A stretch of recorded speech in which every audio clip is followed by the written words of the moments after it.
ओम नमो हनुमते रुद्रावताराय सर्वशत्रुसंहारणाय सर्वरोगहराय सर्ववशीकरणाय रामदूताय स्वाहा।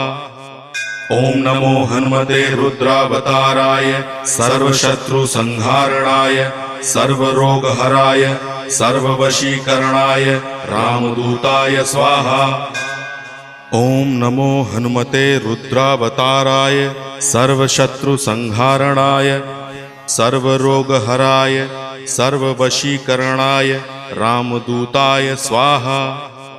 ओम नमो हनुमते रुद्रावताराय सर्वशत्रुसंहारणाय सर्वरोगहराय सर्ववशीकरणाय रामदूताय स्वाहा। ओम नमो हनुमते रुद्रावताराय सर्वशत्रुसंहारणाय सर्वरोग